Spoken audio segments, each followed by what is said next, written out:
Continuando com o painel de hoje, agora novamente num formato online, vamos ter a presença do Sr. Engenheiro Igor Lopes, CEO da agência Incomparáveis. Olá, uma boa tarde a todos. Espero que me consigam ouvir com qualidade. Fazer uma saudação aos autarcas presentes, também a Câmara Municipal de Ovar, em especial a Câmara de Comércio da região das Beiras, pelo convite, pelo espaço, para que a gente possa compartilhar ideias e discutir temas tão sensíveis como a transição digital.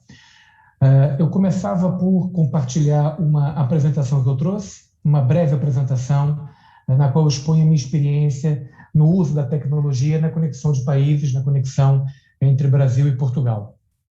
Eu vou começar aqui por compartilhar, não sei se conseguem ter acesso ao conteúdo. Sim, pronto. Seguimos. Sobre transição digital no âmbito da comunicação, hoje temos que ter em mente que as novas tecnologias trouxeram, sim, novas possibilidades, novos formatos e novos caráteres também de informação, de comunicação. Através da minha agência, que é uma agência produtora de conteúdo, uma agência que trabalha também com o jornalismo entre Brasil e Portugal, a Incomparáveis, eu tento utilizar o que o conteúdo, as transformações digitais nos possibilitam enquanto profissionais, enquanto pessoas que comunicam, para chegar a outros lados do mundo, não só entre Brasil e Portugal. Só que dentro de todas essas possibilidades de interação, de conexão, no meu caso, muito especificamente, na defesa do que eu chamo de luso-brasilidade, o ambiente digital traz tendências que nos são importantes compreender. Uma delas é, por exemplo, aqui um gráfico muito simples, mostra como a procura pelo termo luso-brasileiros tem crescido ao longo dos meses, tem apresentado variações até bastante positivas. Isso tem muito a ver também com o momento pandêmico que nós sofremos e com essa aproximação desse público junto aos consulados, pesquisando e tentando ter acesso a informações da base diplomática até para ter acesso à Europa e vice-versa. Também muitos portugueses neste momento, em virtude do campo de negócios, do ramo de atuação, também procuram estreitar relações com o Brasil. Na agência Incomparáveis, algumas das experiências que nós temos é que não é preciso olhar para o ambiente digital, para as estratégias formatadas digitais, como se fossem um abismo, como se fossem algo frio, algo que apenas nos possibilite chegar mais longe. Elas podem ser tratadas com empatia, podem ser tratadas também com sentimentos. E é isso que muitas vezes faz com que essa aproximação, por exemplo, Brasil e Portugal, funcione. E hoje, por eu estar sediado aqui na região da Cova da Beira, mais precisamente na Covilhã, essa tecnologia faz com que eu consiga chegar mais longe e trazer também olhares antes distantes da região, tudo através da tecnologia e com o apoio do que a agência nos possibilita e dos nossos ramos de atividades também. É preciso entender que a tecnologia ela traz para a gente, primeiro, um grande sentido de convergência, né? Temos que ter em mente que a partir do momento que nós temos gadgets ou aparatos digitais disponíveis de forma até algumas aplicações gratuitas e algumas formas de comunicação sem investimento propriamente dito, a convergência trazia, num primeiro momento, apenas o conteúdo do seu formato material para o formato digital. Isso, hoje em dia, com novos estudos, a gente começa a compreender que essa convergência vai muito além. Os próprios conteúdos são formatados para atender a demanda e é o que são os requisitos dessas novas vertentes comunicacionais, ou seja, os ambientes também digitais. Nessa imagem, que é bem ilustrativa, a gente vê como 3 aparelhos que há anos nos fazem companhia, como televisão, rádio e os jornais impressos, eles não necessariamente se conectam estrito senso nesses ramos, ou a TV com computador, ou o rádio com tablet, por exemplo, ou o jornal impresso com um telemóvel, com um celular. Nós temos formas de conexão muito diferenciadas. Eu trouxe aqui só uma pequena imagem do que é a Agência Incomparáveis, do que ela trata em termos de comunicação entre o Brasil e Portugal, e que também funciona numa comunicação entre a América do Sul e a Europa, sobretudo neste momento em que temos aí uma grande possibilidade da assinatura do Acordo União Europeia e Mercosul, ainda mais quando Portugal assume a presidência do Conselho da União Europeia, mais um fôlego que se dá a essa discussão. Pode-se notar, a imagem está um pouco pequena, mas a gente consegue ver que dentro da agência as rubricas ou os menus não são trabalhados das formas tradicionais, são trabalhados com sentimentos. Isso porque ao longo dos anos de pesquisa que eu tenho nessa interação entre Brasil e Portugal, esse público luso-brasileiro trabalha muito positivamente o que são as suas emoções, o que remetem às suas raízes, tanto de um lado quanto do outro. Então, eu consigo, com uma facilidade, pela agência, na produção de conteúdos, trabalhar temas que nos envolvem, que nos apaixonam, que nos conectam, coisas que sentimos, sobretudo, e isso tem funcionado de uma forma muito interessante, por exemplo, com protocolos assinados com a Universidade da Beira Interior, em que estudantes brasileiros e luso-descendentes já migram aqui para a região para estudar. Enquanto isso, através do distanciamento e da possibilidade que o digital nos traz, eles começam a conhecer a região, começam a se encantar com a região e começam a ver que nesta região há uma descentralidade daquilo que é vendido como positivo em grandes centros urbanos, como é Lisboa, como é Porto ou Coimbra, por exemplo. É importante notar que também faz muito sentido que tenhamos conteúdos muito adequados, muito bem adaptados para esse ambiente digital. Não adianta de todo, os profissionais de comunicação são consensuais nisso, pegar aquele enlatado, aquela informação que já está pronta para o que são as discussões no jornal impresso ou até no rádio, para transpô-las para o ambiente digital, não é somente pegar esse material e colocar online. Você tem que trabalhar até para cativar o público, né? Daí a grande importância que assumem também as redes sociais no sentido de reputação, no sentido de abertura de espaços e de você conseguir alargar também o seu público. Justamente nessa questão, além da reputação, a autoridade, muitas marcas, muitos meios de comunicação já se perceberam que é necessário, tal qual acontece na sociedade civil ou no nosso dia a dia, nós temos que ter uma imagem muito ligada à competência, muito ligada ao bem fazer e ao entregar um produto de qualidade. Então, no ramo digital e nessas transformações digitais, é preciso a gente ter atenção nesse sentido. Depois, avançando um pouco, a gente tem aqui uma imagem que ela não é propriamente bonita, mas é uma imagem que já me acompanha há algum tempo, durante as aulas universitárias que eu tenho a oportunidade de dar. Eu tento sempre mostrar a importância da gente entender as ferramentas como uma extensão das nossas capacidades. Não é o Facebook, não é o Twitter ou o Instagram que fazem com que haja resultado para as nossas campanhas, para os nossos produtos.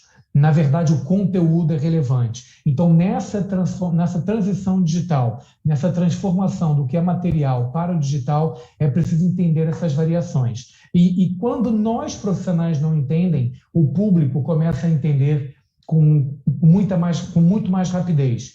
E aí, de novo, o papel do profissional de comunicação tem que ser desconstruir, por exemplo, o que são as fake news, o que são... fake news já é um termo já que não se usa muito na academia, usa-se mais a desinformação da informação, justamente para entregar ao público um conteúdo com qualidade adaptado ao meio digital e que também entregue qualidade e relevância para o nome, para a marca que você, neste momento aposta. Daí uma nova faceta do que essa transição digital nos possibilita. Diante de todos esses desafios, nós precisamos inovar e apresentar novos formatos de conteúdo. Isso para vender estratégias regionais, estratégias locais, nacionais, internacionais. As estratégias menos ou mais complexas resultam a partir do momento do seu planeamento pensado para essa tela multiformatos. Aqui a gente tem uma ilustração, por exemplo, de uma pessoa. Aqui a gente tem uma variação, ela está deitada na cama, Está lendo muito possivelmente os e-mails no telemóvel, na tela do computador está acompanhando o jornal, tem no tablet ali informações financeiras e mais à frente na televisão, né, que era o polo principal de atração da atenção do público, ela está vendo, por exemplo, me parece, né, acho que concordamos que é a previsão do tempo. Então, a gente tem que sempre pensar a transição digital como multiformatos. Não adianta apenas nós estarmos online. Adianta estarmos online com estratégias, com relevância e apostando na reputação para entregar um conteúdo condizente com aquilo que o nosso público procura.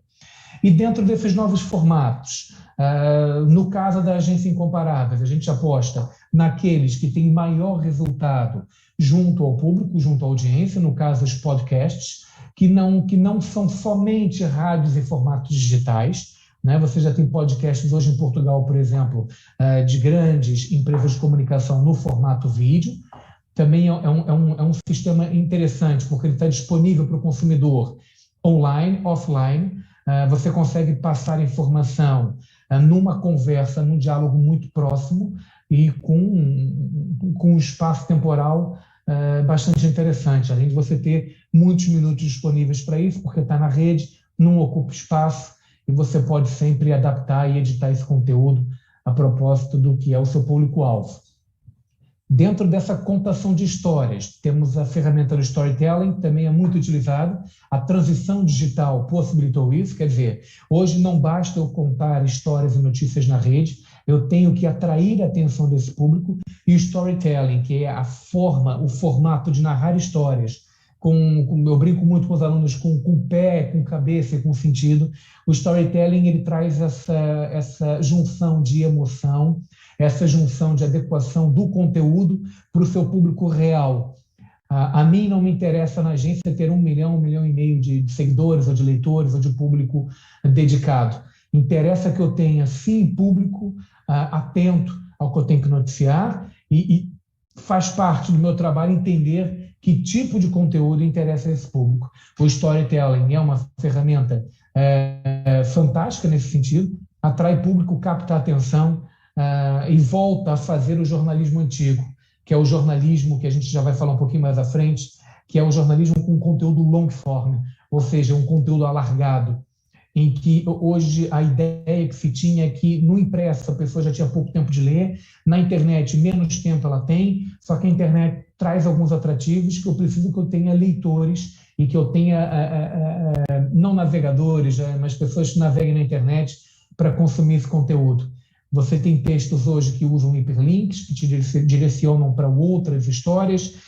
Você tem hoje, por exemplo, imagens muito vívidas, você tem vídeos, e você consegue, de alguma forma, estar imerso nessas notícias e se sentir parte de toda essa narrativa, o que é muito importante nesse contexto da transição digital. Como eu falava, o longo forma do jornalismo hoje, o jornalismo de formato longo, já é algo que as agências utilizam, sobretudo para atrair atenção para essas regiões. Você consegue fazer reportagens alargadas, com mais fontes, com mais credibilidade, embora discuta-se que no jornalismo longo forma, que é para aproveitar esse público descontente com a rapidez e a conexão das informações na internet, o jornalismo longo forma vem combater isso, mas ao mesmo tempo traz uma outra preocupação. Será que muita informação também atrapalha no que é o entendimento, no que é a interpretação daquilo que a gente está passando?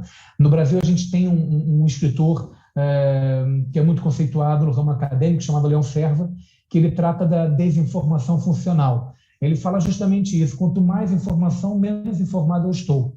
Então, mesmo num jornalismo de formato longo, mesmo numa promoção da região, com estratégias, com uma complexidade, digamos, até estudada, a gente precisa entender que o público não tem que saber tudo, tem que saber aquilo que nos dá reputação, que nos dá renome. E o ambiente digital é maravilhoso para isso. Sempre lembrando que não podemos nunca desrespeitar o receptor da mensagem, passa sempre mensagens claras, concisas, verdadeiras, sobretudo, porque o público tem outras ferramentas de verificação. Temos também, num outro momento, os produtos interativos, que são fenomenais nessas comunicações de âmbito regional, de âmbito nacional também. Você consegue fazer uma imersão com o seu público, ou seja, conexão e imersão começam a confundir quem é o consumidor da notícia ou o utilizador da notícia. Em muitos formatos, por exemplo, de grandes jornais, de grandes mídias pelo mundo, você tem o jornalismo de imersão, em que você praticamente coloca a sua audiência no centro da notícia, no centro da sua narrativa. E aqui eu trago, mais num tom até de finalização, um exemplo de um produto interativo, que é a realidade aumentada, que está sendo utilizada no âmbito da comunicação, no âmbito do jornalismo, mas também no âmbito do marketing, no sentido de promoção das regiões, de promoção das experiências.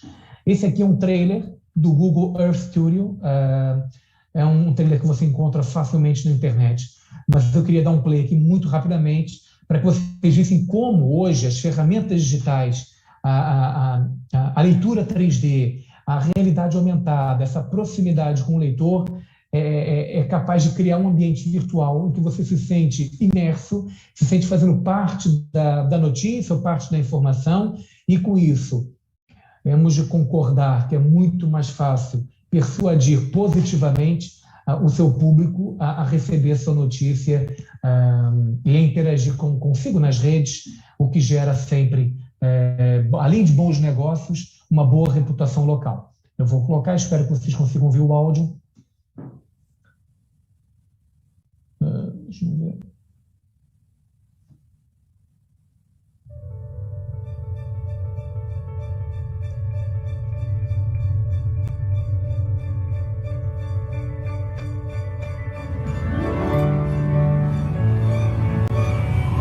Isso é uma construção 3D feita pelo Google, nenhuma imagem é real, ok?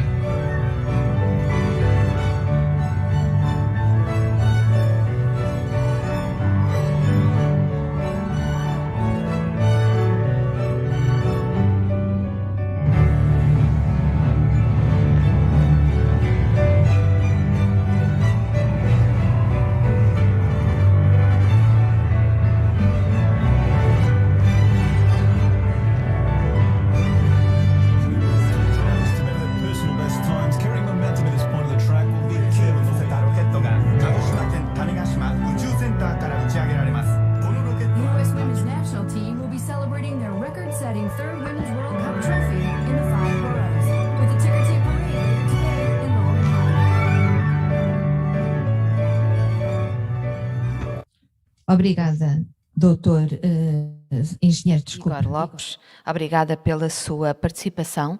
Convidamo-lo desde já a ficar connosco até ao final deste segundo painel, em que trazemos a debate hubs de inovação, uma aplicação a territórios de baixa densidade.